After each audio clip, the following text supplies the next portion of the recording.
أعوذ بالله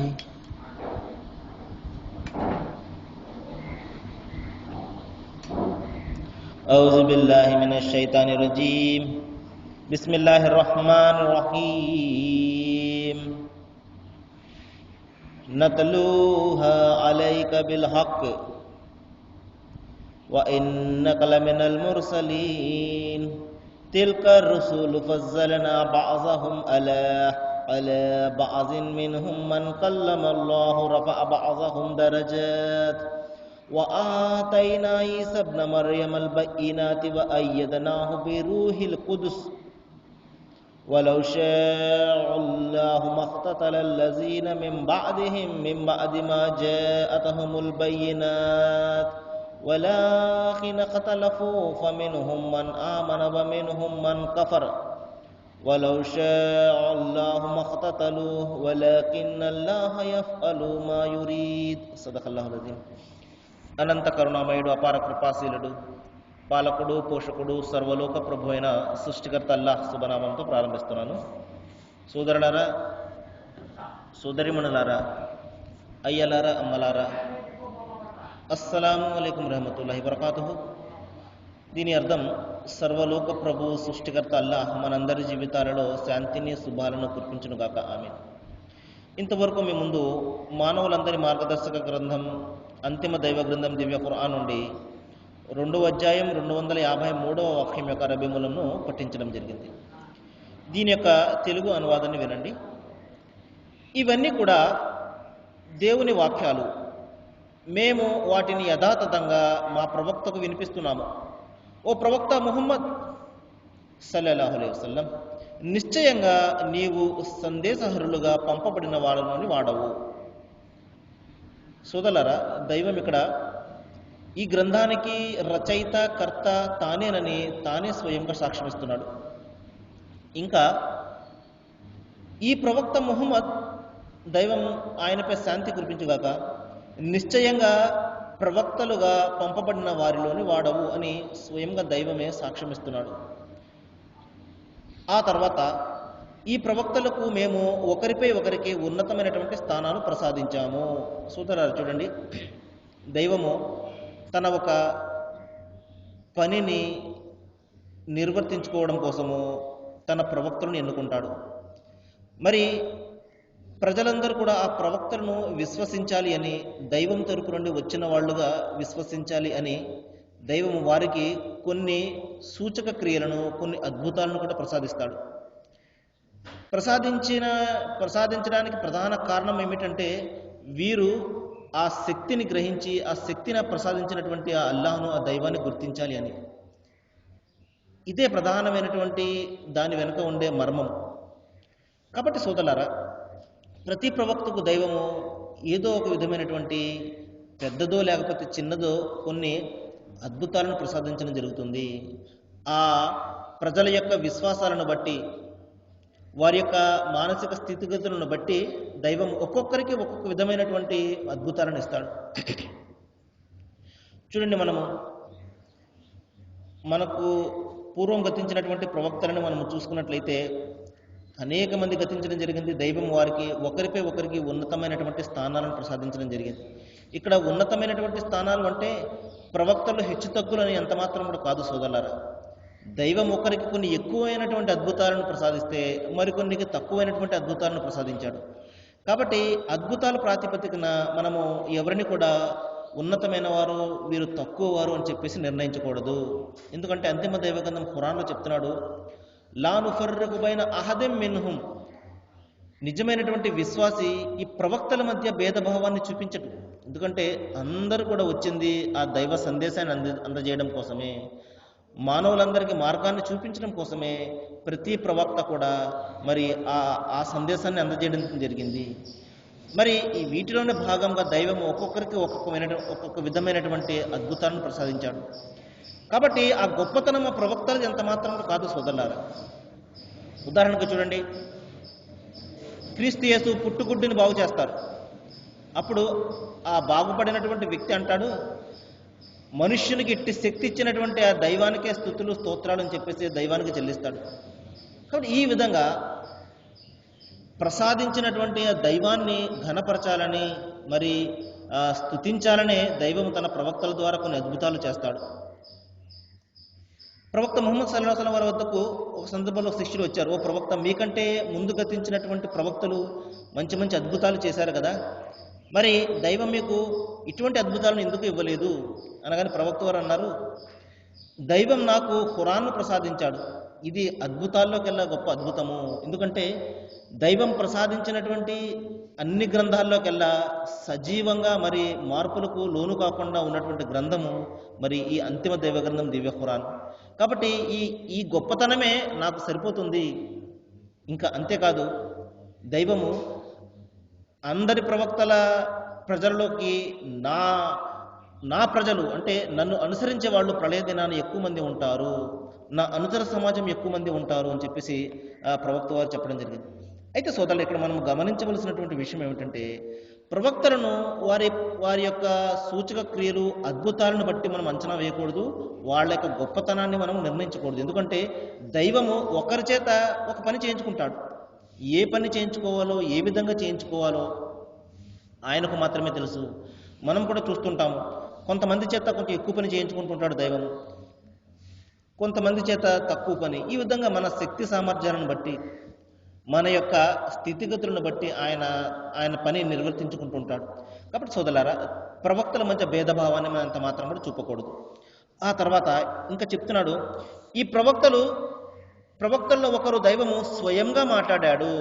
చూడండి, మూసా అలైహిస్సలాం వారు మోషే ప్రవక్త వారితోటి దైవము స్వయంగా మాట్లాడడం జరిగింది. మరి ఇబ్రాహీం ప్రవక్త వారిని దైవము ఖలీలుల్లా, దేవుని స్నేహితుడిగా అభివర్ణించడం జరిగింది. మరి ఇంకా చెప్తున్నాడు, వేరే వారికి వేరే విధమైనటువంటి ఘనతను మేము ఇచ్చి ఆదరించాము. చూడండి, ఒక్కొక్కరికి ఒక్కొక్క విధమైనటువంటి ఘనతను ఇచ్చాడు. ఒకరితో స్వయంగా మాట్లాడడం జరిగితే మరొకరిని స్నేహితుడిగా మరి ఆయన చేసుకోవడం జరిగింది. ఈ విధంగా ఒక్కొక్క ప్రవక్తకి దైవం ఒక్కొక్క ఘనత ఇచ్చి వాళ్ళ యొక్క దర్జాను, వాళ్ళ యొక్క స్థానాన్ని ఉన్నతం చేయడం జరిగింది.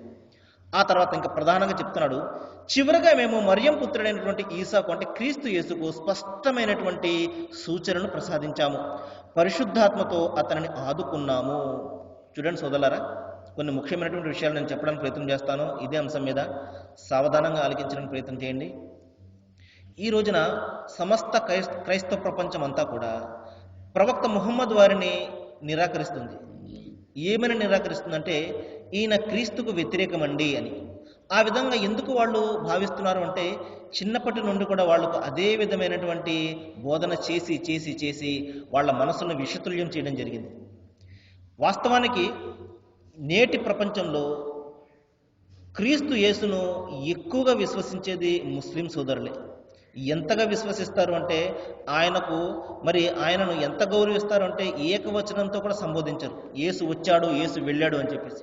ఈసా అలైహిస్సలాం, ఈసా దైవ శాంతి ఆయనపై కురియుగాక అని ఎంతో గౌరవంతో ఆయన ఆదరించడం జరుగుతుంది. ఈ విధంగా ఎందుకు జరుగుతుందంటే, అది కూడా గ్రంథానుసారమే జరుగుతుంది, వాక్యానుసారమే జరుగుతుంది, ప్రవచనానుసారమే జరుగుతుంది. ఎందుకంటే క్రీస్తు చెప్తారు, ఆయన వచ్చి నన్ను ఘనపరుస్తాడు అని చెప్పేసి. చూడండి సోదరులారా, క్రీస్తు యేసు తర్వాత సుమారు 500 సంవత్సరాలకు ప్రవక్త ముహమ్మద్ వారు మరి రావడం జరిగింది. క్రీస్తు యేసు తర్వాత మరొక ప్రవక్త ఎవరు కూడా రాలేదు, ప్రవక్త ముహమ్మద్ వారు వచ్చారు.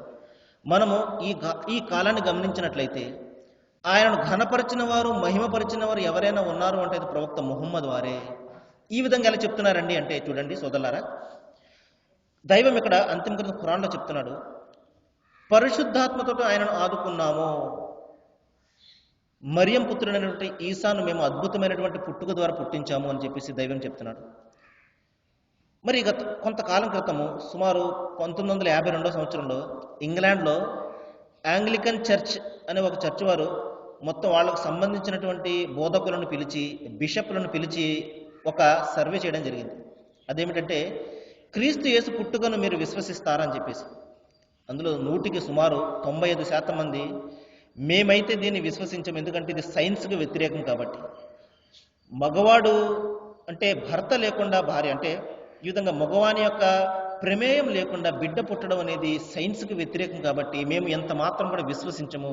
అయితే మేము బోధించాలి కాబట్టి బోధిస్తున్నాము, కానీ మనసులో అయితే మేము విశ్వసించము అని చెప్పేసి వాళ్ళు ఇంటర్వ్యూ ఇవ్వడం జరిగింది. సోదరులారా, ఈ రోజున సమస్త ముస్లిం ప్రపంచం క్రీస్తు యేసు యొక్క అద్భుతమైనటువంటి పుట్టుకను గురించి సాక్ష్యం ఇస్తుంది. ఆయన మరి తల్లి గర్భంలో పరిశుద్ధాత్మ ద్వారా ఆయన తన జన్మను పొందారు అని చెప్పేసి వాళ్ళు ఏ విధంగా సాక్ష్యం ఇస్తున్నారు? వాళ్ళు బైబిల్ చదివి సాక్ష్యం ఇవ్వడం లేదు. వాళ్ళు క్రైస్తవ సోదరులు చెబితే వాళ్ళు సాక్ష్యం ఇవ్వడం లేదు. వాళ్ళు అంతిమ గ్రంథం ఖురాన్ ద్వారా సాక్ష్యం ఇస్తున్నారు. ప్రవక్త ముహమ్మద్ సల్లల్లాహు అలైహి వసల్లం వారి యొక్క ప్రవచనాల ద్వారా సాక్ష్యం ఇస్తున్నారు. ప్రవక్త ముహమ్మద్ సల్లల్లాహు అలైహి వసల్లం వారు చెప్పారు, ఏమని చెప్పారు? నేను ఈసాకు అత్యంత దగ్గరలో ఉన్నాను, క్రీస్తు యేసుకు నేను అత్యంత దగ్గరలో ఉన్నాను, మా మధ్య ఏ ప్రవక్త కూడా లేడు. అంటే ఒక తల్లి గర్భాన ఒక బిడ్డ తర్వాత మరొక బిడ్డ పుడితే వాళ్ళిద్దరి మధ్య ఎంత అనుబంధం ఉంటుంది? అదే విధమైనటువంటి అనుబంధం ఉన్నది నాకు ఈసాకు.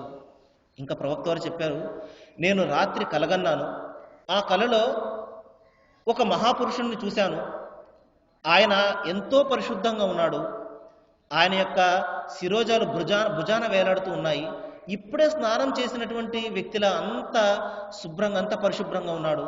నేను ప్రజలను అడిగాను, ఆయన ఎవరు అంత అద్భుతంగా ఉన్నాడు అని. వాళ్ళు చెప్పారు, ఈయనే మరియం పుత్రుడైనటువంటి ఈసా, అంటే మేరీమాత కుమారుడైనటువంటి క్రీస్తు యేసు ఈయనే అని చెప్పడం జరిగింది. చూడండి సోదరులారా, ఇంకా ప్రవక్త వారు చెప్పారు, ప్రతి బిడ్డను కూడా పుట్టుక సమయంలో సాతాను తాకుతాడు. ఆ విధంగా తాకనటువంటి వ్యక్తులు ఇద్దరు ఉన్నారు. వాళ్ళు ఒకళ్ళు మరియం అంటే మేరీ మాత, మరియు ఆమెకు జన్మించినటువంటి క్రీస్తు యేసు అన్నారు. ఇవన్నీ మనం చూస్తుంటే ఆయనను ఘనపరుస్తున్నారా, మహిమపరుస్తున్నారా, లేకపోతే ఆయనను నిరాకరిస్తున్నారా? ఒకసారి ఆలోచించండి. ఈ సత్యాన్ని మనం ఎప్పుడు తెలుసుకుంటాము? సోదరులారా, శైతాన్ అనేవాడి యొక్క ప్రధానమైనటువంటి పని ఏమిటంటే విషయాన్ని అర్థం చేసుకోకుండా చేస్తాడు. అపోహలతోటి అపార్థాలతోటి నింపివేస్తాడు. సమస్త ముస్లిం ప్రపంచం ఈ రోజున క్రీస్తు యేసును ఎంతో ఉన్నతంగా గౌరవిస్తుంది.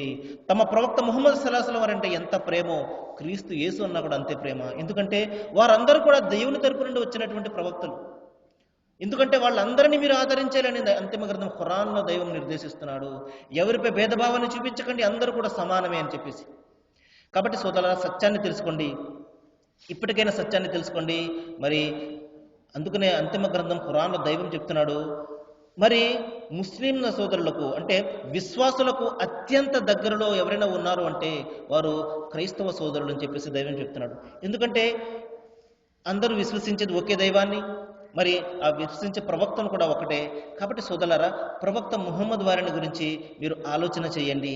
ఎందుకంటే ఈయన క్రీస్తు యేసును ఘనపరిచిన వారు, ఆయనను మహిమపరిచిన వారు. అంతిమ గ్రంథం ఖురాన్లో ప్రవక్త ముహమ్మద్ వారికి సంబంధించి ఏ వివరాలు ఉండవు. ఆయన తల్లిదండ్రుల గురించి వివరాలు ఉండవు, ఆయన భార్య బిడ్డల గురించి వివరాలు ఉండవు. కానీ క్రీస్తు యేసు గురించి 25 సార్లు ప్రస్తావనకు వస్తుంది. ఆయన తల్లి పేరుతోటి ఒక చాప్టరే, ఒక అధ్యాయమే ఉన్నది. ఒకవేళ ప్రవక్త ముహమ్మద్ వారే ఇది గ్రంథాన్ని రచించిందైతే తన గురించి వ్రాసుకునేవారు, కానీ క్రీస్తు యేసు గురించి రాయవలసిన అవసరం ఆయనకు ఏముంటుంది? మరి ఇంకొక సాక్ష్యాన్ని ఇచ్చారు చూడండి ప్రవక్త ముహమ్మద్ వారు. ఏమని చెప్పారు అంటే, ఎవరైతే దైవం ఒక్కడేనని ప్రవక్త ముహమ్మద్ ఆయన దాసుడు అనే సాక్ష్యం ఇస్తారో, ఇంకా ఎవరైతే క్రీస్తు యేసు దైవ ప్రవక్త అని, అంతేకాదు దైవము మరియం గర్భంలో మరి పరిశుద్ధాత్మ ద్వారా ఆయనకు జన్మను ప్రసాదించాడని ఎవరైతే సాక్ష్యం ఇస్తారో వాళ్ళు స్వర్గానికి వెళ్తారు, నిత్య జీవానికి వెళ్తారు అని చెప్పడం జరిగింది. చూడండి సోదరులారా, ఎంత అద్భుతమైనటువంటి సాక్ష్యాన్ని ప్రవక్త ముహమ్మద్ వారు మానవాళికి ఇచ్చారు. ఎందుకంటే క్రీస్తు యేసు చెప్పారు, ఆయన వచ్చి నన్ను కనపరుస్తాడు, నేను చెప్పిన సంగతులన్నీ ఆయన మీకు జ్ఞాపకం చేస్తాడు. నేను చెప్పు సంగతులు అనేకము కలవు, కానీ మీరు వాటిని సహింపలేరు. ఆయన వచ్చి సమస్తాన్ని బోధిస్తాడు. మరణం తర్వాత ఏం జరుగుతుంది, ఎటువంటి సమస్యలు, ఎటువంటి ప్రశ్నలు మనకు ఎదురవుతాయి, స్వర్గం ఎలాగుంటుంది, నరకం ఎలాగుంటుంది, ఏ పని చేస్తే మనకు స్వర్గం ఏ విధంగా లభిస్తుంది, ఈ విషయాలన్నీ క్రీస్తు యేసు మనకు బోధించలేదు. ఆయన వచ్చి బోధిస్తాడని చెప్పడం జరిగింది. నేను చెప్పు సంగతులు అనేకలు ఉన్నాయి, మీరు వాటిని సహింపలేరు. ఆయన వచ్చినప్పుడు మిమ్మల్ని సర్వసత్యంలోనికి నడిపిస్తాడు అని చెప్పేసి ఒక ప్రవక్తల గురించి క్రీస్తు యేసు బోధిస్తున్నారు. సోదరులారా, ఆయన వచ్చి ఈ పనులన్నీ చేయాలి. ఒకసారి మనం గమనించినట్లయితే ప్రవక్త ముహమ్మద్ సల్లల్లాహు అలైహి వసల్లం వారికి జీవితంలోనే ఇవన్నీ జరిగింది. ఆయన వచ్చింది ఘనపరిచింది ఎవరైనా ఉన్నది అంటే క్రీస్తు యేసు వారిని ఘనపరిచారు. ఇంకా రాబోయే జీవితానికి సంబంధించినటువంటి విషయాలన్నీ కూడా ఆయన మాత్రమే మనకు బోధించారు. కాబట్టి సత్యాన్ని తెలుసుకోండి, ధర్మాన్ని అనుసరించండి, దైవానికి చేరువవుతారు. లేదు అంటే సత్యాన్ని స్పష్టంగా చెప్పే బాధ్యత తప్ప మరొకటి మా మీద లేదు. వమా అలైనా ఇల్లల్ బలాగుల్ ముబీన్, సత్యాన్ని స్పష్టంగా వివరించే బాధ్యత తప్ప మరి ఏది కూడా లేదు. ఎందుకంటే ధర్మం విషయంలో బలవంతం లేదు, నిర్బంధం లేదు, బ్రతిమారడం అంతకంటే లేదు, ప్రలోభ పెట్టడం అంతకంటే కూడా లేదు. సోదరులారా, సత్యం తేటతెల్లం అవుతుంది. మరి ఆ సత్యాన్ని ఎవరైతే అనుసరిస్తారో మరి వారు సాఫల్యాన్ని పొందుతారు. లేదు అని చెప్పేసి ఎవరైతే నిరాకరిస్తారో మరి వారు వైఫల్యాన్ని చెందవలసి ఉంటుంది. అయితే ఇక్కడ దైవం అదే చెప్తున్నాడు, మేము అతన్ని పరిశుద్ధాత్మ ద్వారా ఆదుకున్నాము, క్రీస్తు యేసును. ఎంత స్పష్టమైనటువంటి సాక్ష్యాన్ని ఇస్తుంది చూడండి. సైన్స్ ఈ రోజున కాదంటుంది ఆయన పుట్టుకను, ఎందుకంటే అది సైన్స్కి వ్యతిరేకము. మరి మగవాని ప్రమేయం లేకుండా ఒక బిడ్డ జన్మించడం అనేది సైన్స్కి వ్యతిరేకం ఉంటుంది. కానీ ఏ ముస్లిం కూడా సైన్స్ మాటను వినడు. అంతిమ గ్రంథం ఖురాన్ మాటను విని మరి ప్రవక్త క్రీస్తు యేసు యొక్క అద్భుతమైనటువంటి పుట్టుకను గురించి సాక్ష్యం ఇస్తాడు ఈ రోజున. మరి ఇప్పుడు ముస్లిం సోదరులు క్రీస్తు యేసును మహిమపరిచినట్ట, ఆయనను నిరాకరించినట్ల ఒకసారి ఆలోచించండి. మరి ఈ అద్భుతమైనటువంటి సాక్ష్యాన్ని వారు ఖురాన్ను చదివి ప్రవక్త ముహమ్మద్ ప్రవక్త యొక్క బోధనను విని వారు సాక్ష్యం ఇవ్వడం జరిగింది తప్పించి బైబిల్ని చదివి కానీ లేకపోతే క్రైస్తవ సోదరుల బోధనలు విని కానీ వారు ఈ అద్భుతమైనటువంటి పుట్టుకను గురించి సాక్ష్యం ఇవ్వడం లేదు. ఖురాన్ చెప్తుంది, ఏమని చెప్తుంది? ఆయన జన్మ అద్భుతమైనటువంటి పుట్టుక, ఆయన పరిశుద్ధాత్మ ద్వారా పుట్టడం జరిగింది అని ఖురాన్ చెప్తుంది. మేము 100కి 200 పాళ్ళు అది దైవ గ్రంథమే విశ్వసించి ఆయన అద్భుతమైనటువంటి పుట్టుకను గురించి సాక్ష్యం ఇస్తున్నాము. కాబట్టి సోదరులారా, సత్యాన్ని తెలుసుకోండి, మరి అనుసరించండి. ఈ సత్యము మీకు నెమ్మదిని, ప్రశాంతతను ప్రసాదిస్తుంది. ఆ తర్వాత కొద్దిసేపు మనము మరొక అంశాన్ని గురించి తెలుసుకుని ముగించుకోవడానికి ప్రయత్నం చేద్దాము. నిద్రను గురించి ప్రవక్త ముహమ్మద్ సల్లల్లాహు అలైహి వసల్లం వారు చెప్పారు, అది తాత్కాలికమైనటువంటి మరణం అన్నారు, మృత్యువుకు సోదరి అన్నారు. నిద్రపోతాము మనము, మన ఆత్మ ఎక్కడికి వెళ్తుందో కూడా తెలియదు, ఎటు సంచారం చేస్తుందో తెలియదు. తిరిగి దైవము ఈ ప్రపంచంలోకి మనల్ని పంపిస్తాడు. అంతిమ గ్రంథం ఖురాన్లో ఒక సందర్భంలో చెప్తున్నాడు, మరి నేను నిద్ర సమయంలో మీ ఆత్మలను వశపరుచుకుంటాను, ఆ తర్వాత ఎవరిపైనైతే మరణ నిర్ణయాన్ని అమలు పరుస్తానో వాళ్ళ ఆత్మను నా వద్ద ఉంచుకుంటాం. మనం చూస్తుంటాం నిద్రలో చాలా మంది ప్రాణాలు పోతుంటాయి. మరి ఎవరి కార్యాచరణ వ్యవధి అయితే ఇంకా మిగిలి ఉంటుందో వారి ఆత్మలను తిరిగి నేను వారి శరీరంలోకి పంపుతానంటున్నాడు. ఈ విధంగా సోదరులారా, మరణ సమయంలో మన ఆత్మను వశపరుచుకునేది ఆయనే. నేటికి కూడా ఏ సైంటిస్ట్ కూడా మరి మనిషి నిద్రపోయిన తర్వాత ఎక్కడికి వెళ్తాడు, కళల యొక్క మర్మం ఏమిటి, నేటికి కూడా ఏ సైంటిస్ట్ శాస్త్రజ్ఞుడు కూడా కనుక్కోలేకపోతున్నాడు. ఎందుకంటే దైవము ఏ జ్ఞానం అయితే మనకు ప్రసాదిస్తాడో ఆ జ్ఞానమే మనకు తెలుస్తుంటుంది. ఆయన ప్రసాదించినటువంటి జ్ఞానాన్ని గురించి మనం ఎంత మాత్రం తెలుసుకోలేము. ఒక పరిధి ఉన్నది, ఒక పరిమితి ఉన్నది మనిషి యొక్క జ్ఞానానికి. కాబట్టి కళల గురించి మనిషి తెలుసుకోలేకపోతున్నాడు. కానీ దైవం చెప్తున్నాడు, మీ ఆత్మను నేను వశపరుచుకుంటున్నాను, మీరు చేసే ప్రతి పని గురించి కూడా తెలుసుకోవడానికి మీ ఆత్మను వశపరుచుకుంటున్నాను అంటున్నాడు. కాబట్టి సోదరులారా, అందుకనే ప్రవక్త ముహమ్మద్ వారు ఒక ప్రార్థనను మాకు నేర్పడం జరిగింది మనకు. అదేమిటంటే, అల్లాహుమ్మ బిస్మిక అమూతు వ అహయా. మీరు ఈ ప్రార్థన చేసి నిద్రపోని అంటున్నారు. దీని అర్థం ఏమిటంటే, అల్లాహుమ్మ, ఓ దైవమా, అమూతు నీ పేరుతోటి నేను చనిపోతున్నాను. అల్లాహుమ్మ అమూతు వ అహయా అంటే నీ పేరుతోటి మళ్ళీ నేను లేస్తాను. నువ్వు అనుకుంటేనే నేను నిద్రలో లేస్తాను, లేకపోతే నిద్రలోనే ప్రాణం పోతుంది. కాబట్టి నీ పేరుతోటి పడుకుంటున్నాను, నీ పేరుతోటి నేను లేస్తున్నాను అని మీరు దేవుని పేరుతోటి చెయ్యండి అని చెప్పేసి ప్రవక్త ముహమ్మద్ సల్లల్లాహు అలైహి వసల్లం వారు చెప్పడం జరిగింది. కాబట్టి సోదరులారా, ఇంకా అంతిమ గ్రంథం ఖురాన్లో దైవము ఒక సందర్భంలో చెప్తున్నాడు, ఆయన మీ గురించి రాత్రిని మరి ఒక తెరగా చేశాడు. చూడండి, చీకటి పడగానే మనసు ప్రశాంతంగా ఉంటుంది. సుమారు మనిషి 6-7 గంటల పాటు ప్రశాంతంగా నిద్రపోవడానికి అవకాశం ఉంటుంది. అదే పగలు 2 గంటలు నిద్రపోయినా కూడా అతనికి నిద్ర తీరదు. కానీ అదే రాత్రి అయితే మరి ఏ మాత్రం కూడా అలసట లేకుండా 6-7 గంటల పాటు ప్రశాంతంగా నిద్రపోతాడు.